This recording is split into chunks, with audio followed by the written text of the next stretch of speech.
या सभागृहाला महिला सदस्यांसोबतच पुरुष सदस्यांनीही आपापल्या भावना व्यक्त केल्या, त्याबद्दल त्यांचेही मी विशेष आभार मानते। या निमित्तानं महिलांच्या सक्षमीकरणासंदर्भात सभागृहातील अनेक सन्माननीय सदस्यांनी अतिशय महत्त्वाचे आणि विधायक मुद्दे मांडले। त्यामुळे शासन या सर्व सूचनांचा सकारात्मक विचार करेल असं मी सभागृहाला सुरुवातीलाच आश्वस्त करते। सभापती महोदय, 8 मार्च हा दिवस जगभरात आंतरराष्ट्रीय महिला दिन म्हणून साजरा करण्यात आला। नारी शक्तीचा गौरव करणारा हा दिवस महाराष्ट्रासाठी विशेष प्रेरणादायी आहे। महाराष्ट्राची ही भूमी स्वराज्य जननी जिजाऊ माँसाहेब, क्रांतिज्योती सावित्रीबाई फुले, पुण्यश्लोक अहिल्यादेवी होळकर, महाराणी ताराबाई यांच्यासारख्या महान स्त्रियांच्या कार्याने पावन झालेली आहे आणि त्यांचीच प्रेरणा घेऊन आपण सर्वजण काम करत आहोत। आंतरराष्ट्रीय महिला दिनाचे औचित्य साधून मी अत्यंत महत्त्वाची शासनाची आज घोषणा आपल्यासमोर करते आहे। महिला दिनाच्या पार्श्वभूमीवर मुंबई महानगर क्षेत्रातील शासकीय महिला कर्मचाऱ्यांसाठी शासनाने एक महत्त्वपूर्ण निर्णय घेतलेला आहे। कम अर्ली गो अर्ली या संकल्पनेअंतर्गत मुंबई महानगर क्षेत्रातील महिला कर्मचाऱ्यांना सकाळी 9:15 ते 9:45 या दरम्यान कार्यालयात लवकर घेऊन जितकी मिनिटे आधी कामकाज करतील तितकीच मिनिटे संध्याकाळी कार्यालयातून लवकर निघण्याची म्हणजेच 30 मिनिटांची सवलत देण्यात येईल। या निर्णयामुळे गर्दीच्या वेळेत होणारी महिलांची गैरसोय नक्कीच कमी होण्यास मदत मिळणार आहे। माननीय सभापतीजी, काल सभागृहात झालेल्या चर्चेदरम्यान सन्माननीय सदस्य मनीषाताई कायंदे यांनी मांडलेले मुद्दे अत्यंत महत्त्वाचे आहेत। त्यात प्रामुख्याने फेस रिकग्निशन तंत्रज्ञानाच्या वापराबाबत व मिसिंग महिला व मुलांचा शोध घेण्याबाबत मुद्दा उपस्थित केला गेला। सभापती महोदय, या अनुषंगानं मी सभागृहाला सांगू इच्छिते की हरवलेले मुलं मुली यांचा शोध घेण्याकरता एकूण 14 ऑपरेशन मुस्कान राबवण्यात आलेली असून त्या अंतर्गत 42,594 बालके शोधलेली आहेत। तसेच हरवलेल्या महिलांकरता राज्यात सर्व जिल्ह्यांमध्ये मिसिंग सेल कार्यरत आहेत। या अंतर्गत ऑपरेशन शोध 1 व 2 अशा विशेष मोहिमा राबवण्यात येऊन यामध्ये एकूण हरवलेल्या 5,066 महिला आणि 2,771 बालकांचा शोध घेण्यात आलेला आहे आणि इथून पुढेही आम्ही या मोहिमा प्रभावीपणे चालवू याची शाश्वती आपल्याला देते। आणि सभापती महोदय, त्याचप्रमाणे छत्रपती शिवाजी महाराज टर्मिनस, चर्चगेट आणि बोरिवली स्टेशन या ठिकाणी रेल्वेमार्फत सायबर क्राईम रोखण्यासाठी ही यंत्रणा उभा केलेली आहे। त्याचप्रमाणे महिलांच्या प्रश्नाबाबत राज्य शासनाने 51 भरोसा सेल कार्यान्वित केले असून त्यामार्फत त्यांच्या समस्यांचे निराकरण केले जात आहे। सभापती महोदय, राज्य परिवहन महामंडळामार्फत बस स्थानकांवर CCTV प्रणालीही कार्यान्वित करण्यात आली असून त्याद्वारे पोलीस विभागास CCTV फुटेज उपलब्ध होणार आहे। आधुनिक तंत्रज्ञानाचा प्रभावी वापर करून गुन्हेगारावर कारवाई करण्यात येत आहे। तसेच सन्माननीय सदस्य श्रीमती चित्राताई वाघ यांनी महिलांविषयी समाजाच्या मानसिकतेत बदल होण्याची आवश्यकता अधोरेखित केलेली आहे। शासनाने लाडकी बहीण, नमो महिला सक्षमीकरण, लेक लाडकी, अन्नपूर्णा, लखपती दीदी यासारख्या योजनांद्वारे महिलांचे आर्थिक सक्षमीकरण करण्यासाठी प्रयत्न सुरू ठेवलेले आहेत। तसेच मॅट्रिमोनी वेबसाईटवरील फसवणूक रोखण्यासाठीही आवश्यक कायदेशीर उपाययोजना करण्याचा शासनाचा प्रयत्न आहे। महिला व बालविकास विभागाच्या अधिपत्याखालील क्षेत्रीय कार्यालयांच्या सुधारित आकृतिबंधास उच्चस्तरीय समितीने मान्यता दिलेली आहे। सदर सर्व रिक्त पदे मंत्रिमंडळाच्या मान्यतेनंतर भरण्यात येतील। अध्यक्ष महोदय, सन्माननीय सदस्य श्री अभिजितजी वंजारी यांनी महिलांसाठी ठोस कृती आराखडा तयार करण्याची गरज मांडली। हरवलेल्या मुलींचा शोध घेण्यासाठी विशेष मोहिमा राबविणे अंगणवाडी सेविका व मदतनीस यांच्या मानधनीचा प्रश्न, तसेच अंगणवाडी केंद्रामधील पायाभूत सुविधा सुधारण्याबाबत शासन सकारात्मकपणे विचार करेल. लाडकी बहीण योजनेच्या अधिक प्रभावी अंमलबजावणीसाठीही शासन कटिबद्ध आहे. अध्यक्ष महोदय, एकात्मिक बाल विकास सेवा योजना या केंद्र पुरस्कृत योजनेअंतर्गत अंगणवाडी सेविका व मदतनीस ही पदे मानधनी तत्वावर असून केंद्र व राज्य हिश्शाचे प्रमाण 60-40 असून राज्य शासनाकडून अतिरिक्त मानधन देण्यात येते. तसेच कामाच्या आधारे त्यांना प्रोत्साहन भत्ताही देण्यात येतो. राज्यातील 17,254 अंगणवाडी केंद्रांना पिण्याच्या पाण्याची सुविधा उपलब्ध करून देण्यात आलेली आहे. सन्माननीय सदस्य श्री प्रवीणजी दरेकर यांनी महिलांच्या आर्थिक सक्षमीकरणासाठी विविध योजना आणि कर्ज सुविधांचा उल्लेख केला. महिला शेतकऱ्यांना अधिक हक्क मिळावेत, त्यांना त्यांच्या उत्पादनांना योग्य बाजारपेठ मिळावी आणि महिलांच्या उद्योजकतेला चालना मिळावी यासाठी शासन संबंधित विभागांतर्फे मार्फत प्रयत्न करत आहे आणि पुढेही त्यासाठी विशेष धोरणात्मक पावले उचलली जातील. आशियाई विकास बँकेमार्फत अर्थसहाय्यित मॅग्नेट प्रकल्पामध्ये 156 प्रशिक्षण कार्यक्रमांद्वारे 29,850 शेतकऱ्यांना प्रशिक्षण देण्यात आले असून त्यामध्ये महिलांचा मोठा सहभाग आहे. अध्यक्ष महोदय, त्याचप्रमाणे प्राधान्याने निर्यात विषयक प्रशिक्षण महिलांना दिले जाते. राज्यामध्ये मार्केटिंगची सुविधा उपलब्ध करून देण्याची उमेद मॉल, उमेद मार्ट आणि महालक्ष्मी सरसारखे उपक्रम राबवण्यात येत आहेत. त्याचप्रमाणे बचत गटांची नोंदणी ॲमेझॉन, फ्लिपकार्ट इत्यादी ऑनलाईन प्लॅटफॉर्मवर उत्पादने विक्रीसाठी उपलब्ध करून दिली जात आहेत. सन्माननीय सदस्य श्री अरुणजी लाड यांनी महिलांच्या आरोग्य सेवा, शिक्षण आणि स्वच्छतेच्या सुविधांबाबत अत्यंत महत्त्वाचे मुद्दे मांडलेले आहेत. याबाबत मी सांगू इच्छिते की राज्य शासन सार्वजनिक आरोग्य विभाग व वैद्यकीय शिक्षण विभागातर्फे महिलांच्या आरोग्याच्या दृष्टीने प्रभावीपणे कारवाई करत आहे. महिलांच्या आर्थिक स्वावलंबनाच्या अनुषंगाने माझे शासन लाडकी बहीण, लखपती दीदी योजनांमार्फत कारवाई करत आहे. सभापती महोदय, सन्माननीय सदस्य श्रीमती उमाताई खापरे यांनी आंतरराष्ट्रीय महिला दिनाच्या निमित्तानं विविध क्षेत्रांमध्ये महिलांचे वाढते योगदान अधोरेखित केले. तसेच मुख्यमंत्री माझी लाडकी बहीण या योजनेमुळे महिलांचे आर्थिक सक्षमीकरण होत असल्याचे नमूद केले आणि ही एक आनंदाची बाब आहे.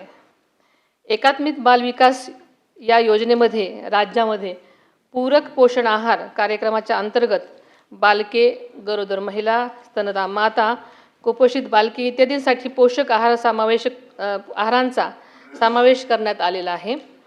महिलांच्या पोषण आहाराच्या गुणवत्तेत सुधारणा करण्याची गरजही त्यांनी मांडली. त्याबाबत शासन योग्य ती पावले उचलत आहे.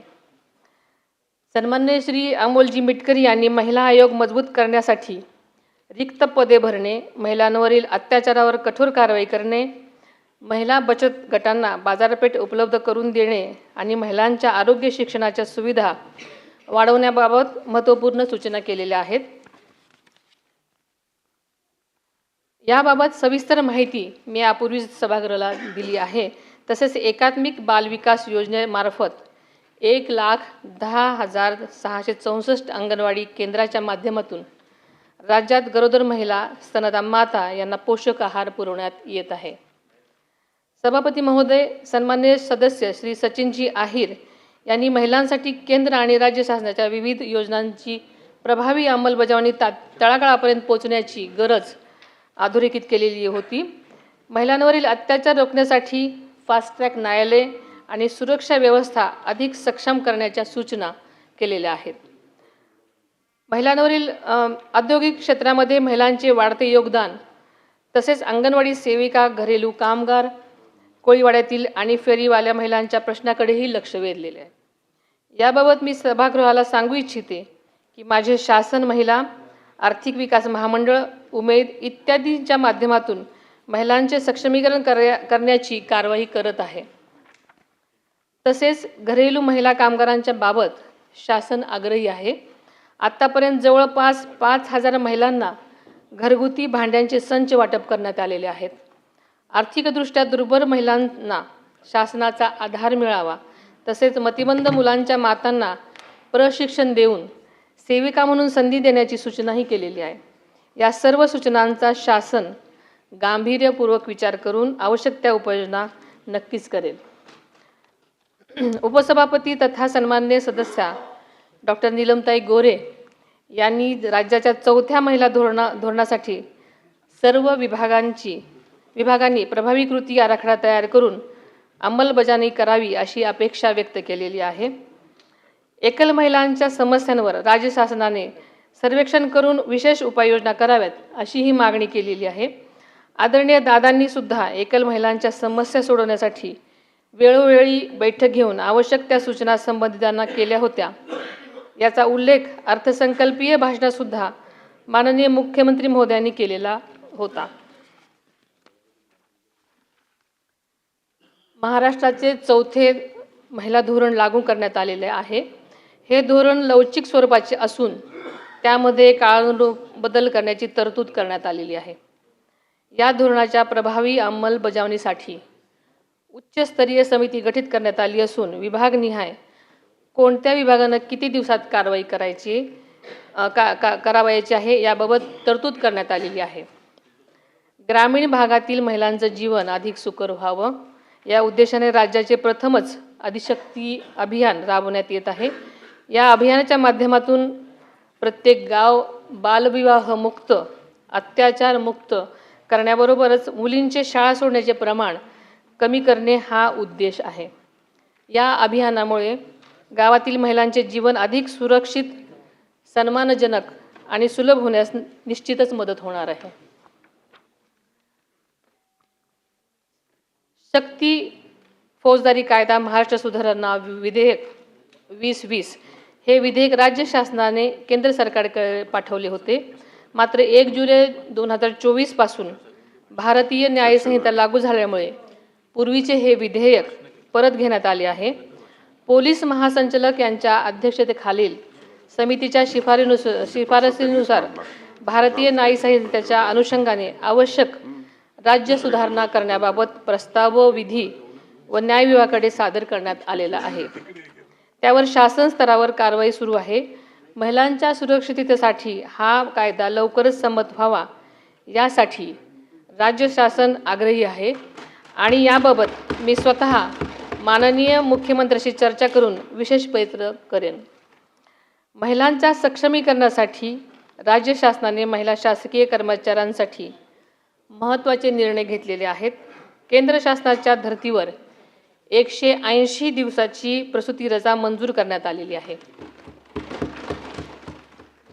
प्रसूती रजेनंतर गरज भासल्यास कमाल 1 वर्षापर्यंत वैद्यकीय प्रमाणपत्राशिवाय देय अर्धवेतन रजा घेण्यासही परवानगी देण्यात आलेली आहे.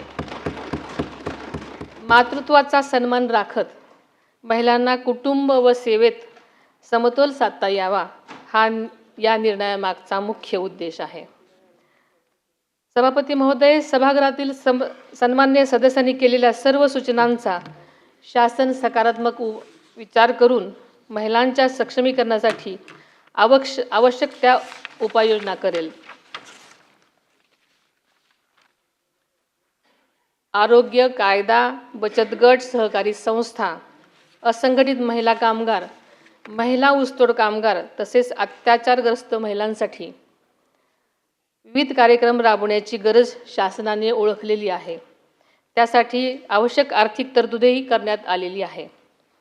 महिला बचत गट आणि सहकारी संस्थांचे बळकटीकरण, कौशल्य आणि उद्योजकता विकास, महिला शेतकरी आणि शेतमजूर महिलांसाठी विशेष उपाययोजना, किशोरवयीन मुलींचे आरोग्य व पोषण, डिजिटल साक्षरता, स्थानिक स्वराज्य संस्थांमधील महिला प्रतिनिधीचे क्षमतावर्धन तसेच महिलांच्या सुरक्षिततेसाठी प्रभावी कायदे आणि त्याची काटेकोर अंमलबजावणी यावर शासनाचा विशेष भर आहे.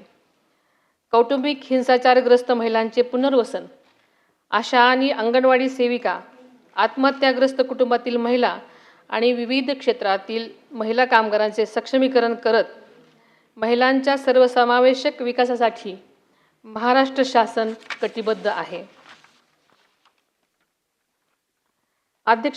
सभापती महोदय, महिलांचं सक्षमीकरण म्हणजे केवळ सक्षमीकरण नाही, तर त्यांचं सामाजिक, सांस्कृतिक, मानसिक सक्षमीकरण झालं पाहिजे.